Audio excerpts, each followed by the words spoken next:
मामिजों थाबा गाबानो होनो दासिमबो गोबाङा सोंहरगासिनो हौवासा ना हिनजावसा गोबाङा दाउट बोरै थाब मोनखो माखो थ' जिखुनुआनो जाया आं नैबे मोनसे खौरांखौसो शेयार खालामग्रोनो नागिरदों नोंथांमोनजों हस्पिटालावनो दं दासिमबो दा हस्पिटालावनो थायोब्लाबो नैबे गोबांनि थाखाय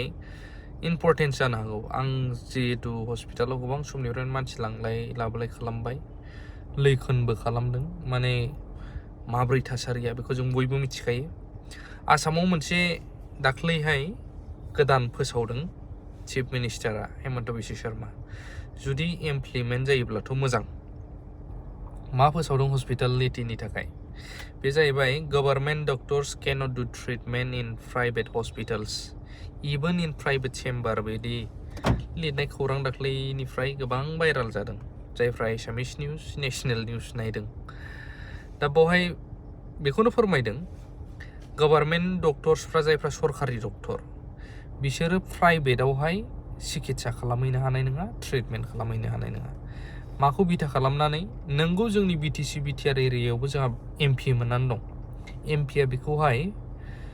पार्लियामेन्टआव गोरायै आरो जोंहाथ' बिटिसिआव हारसिंनो सेल्फ गभर्नेन्स पावार माखासे आयेनखौ बानायनानै लानो हाबावो दा बैखौ एमपिफ्रा सोंखारिनो हायो बिटिआरनि नांगौनि बेलायाव बेखौ फुटाप खालामनो हायो मानो होनोब्ला डक्टरफ्रा जेब्ला सरकारि डक्टरा ओरैबायदि आं नुबोबाय सिगां जेब्ला आं बाबाखौ लाङो बिनिफ्रायबो नुबोदों आं हस्पिटालाव लाङो नायथिगोन एसे माला फैगोन गावनि गोसो बायदि फैगोन ओमफ्राय फैखांनानैबो मा होनलाङो जिएमसिआव जेब्ला नायो एसे गोबाव जाबाय बे घटनाया आंनि चेम्बाराव दा थांबानो जाबाय मोजां ट्रिटमेन्ट खालामगोन बेफोरबायदि कन्टेक्ट नाम्बार होलांलायलायगोन गावनि चेम्बारा बहाय गावनि क्लिनिकआ गावनाव थांबा मोजांबो नायसिगोन दामाबो जोसिगोन नाथाय बे सेम ट्रिटमेन्टखौनो बे सरकारि हस्पिटालाव खालामनांगौमोन गावनि डिउटि दं खालामा थ' बेफोरबायदिया गोबांथार जोंनि सुबुंफोरजों जोंनि फंबाय बिनानाव बिदा गोबांजों जादों जानांगौ मानो होनब्ला सरकारियाव हक प्राइभेटाव हक सरकारियावनो बांसिन लाङोना गैयैफ्राथ' मानो लाङो हस्पिटालाव जे डक्टरनाव मोनसे ट्रास्ट डक्टर नार्सफोरनाव फोथायनायखौ लानानैसो थाङो जे बाव थाङोब्ला आंनि जिउआ रैखा मोनगोन बा बासायजागोन बा फाहामथाय मोननो हागोन आं दा बे खेथ्रआवहाय फाहामथाय लानो थांनायाव ओरैबायदि आजिखालि बिजनेससो जाबाय सरकारियाव मोजां नायला गोबां डक्टरफ्रानो टाइम होला मोजां नायब्लाबो टाइम होला नांगौ बायदि गावनि प्राइभेटाव टाइम होसिगोन अबेबा गावहाबो टाइम होसिगोन थ' बेबायदिखौ नुनो मोनो जायनि जाउनाव बेमारिफ्रा नांगौ बायदि ट्रिटमेन्ट मोनला खायफा थैगलायसिगोन खायफा बेमारानो बारा जागलायसिगोन उपाय गैयैयाव हा हु फाननांनानै डक्टर प्राइभेटाव नायनांसिगोन बे सेम डक्टरानो जि सरकारियाव गाव नायोमोन थ' नैबेनि थाखाय नैबे government doctors cannot do treatment in private hospitals सोरखारि डक्टरफ्रा प्राइभेट हस्पिटालाव ट्रिटमेन्ट खालामनो मोननाय नंला बे गोरा जाय डक्टर हेमन्त बिश्व शर्मा बिथां सिएमआ बुंदों बे इमप्लिमेन्ट जाथारोब्ला जोबोद मोजां जागोन जोंनि थाखाय आं बेखौ होनो आरोना मानो होनब्ला दाबो जे जायगायाव जों ट्रिटमेन्ट लायो नुयो जुदि इभेन प्राइभेटावनो नै प्राइभेटबाबो समखौनो होस्लाबनाय आरो सरकारियावबो थाङो गुबुनावबो थांनांगौ जायो डक्टरा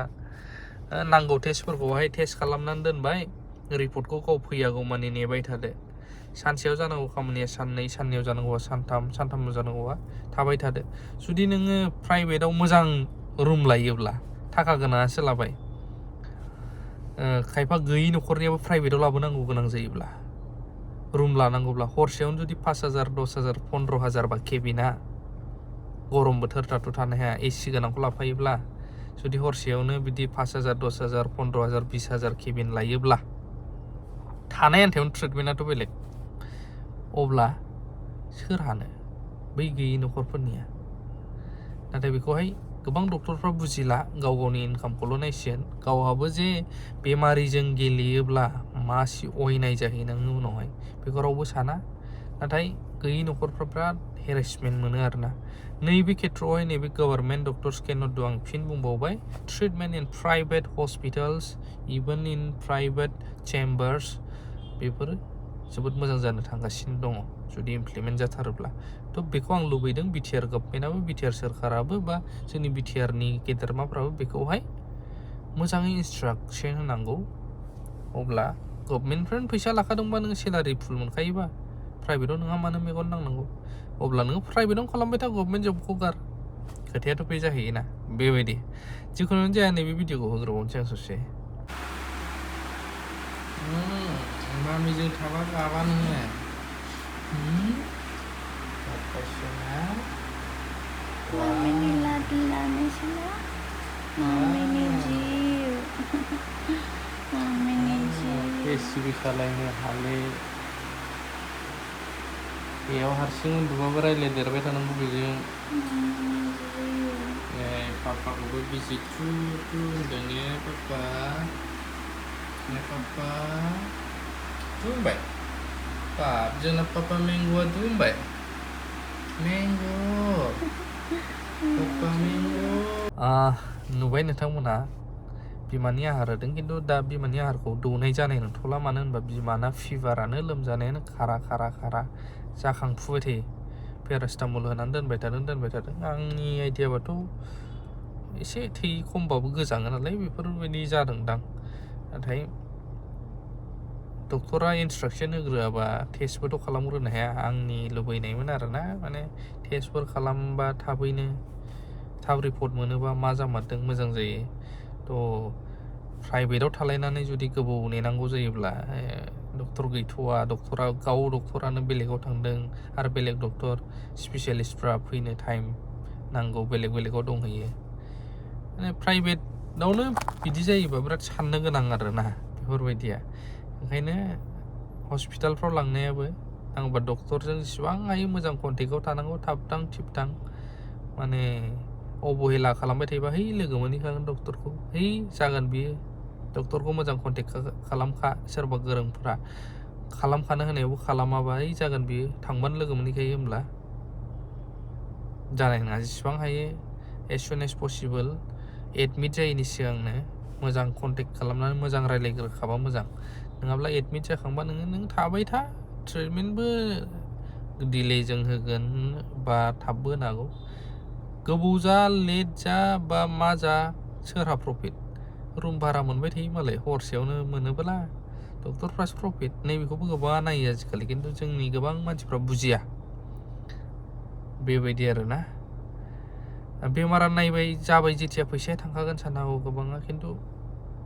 गावनि साबधानावबो जायो खायफा माखासे सम डिले जानाया मानो होनोब्ला प्राइभेटफ्राव बहुद आं गुवाहाटियावबो मोननैसो हस्पिटालाव लांखांबाय मानसि इभेन मोनसे जायगायावथ' सासे थैखांबायबो गोथैखौनो दोनथाबबावो नामसो लाला आं गोथैया थैखाबाय अक्सिजेन होनानै दोनगासिनो हरसेयावनो जुदि 20-25 हाजार मोनबाय थायोब्ला रुमनि आन्थायानो आरो ट्रिटमेन्टआथ' बेलेग नोंथ' नायनो मोनला सिङाव थ' बेफोरबायदि गोबां कारापसन सोलियो आरोना थ' बेवहाय गभर्नमेन्टआ स्ट्रिक्ट एक्सन लायोब्ला निस्सय जोंनि जायगायाव जौगानाय फैगोन मानसिफ्राबो गोग्गो देहाखौ थाबैनो मोननो हागोन आं सानो बेबायदि अपडेटखौ होबाय थेंक इउ भेरि माच फर वाचिं लाभ इउ अल कमेन्ट खालामनो हागोन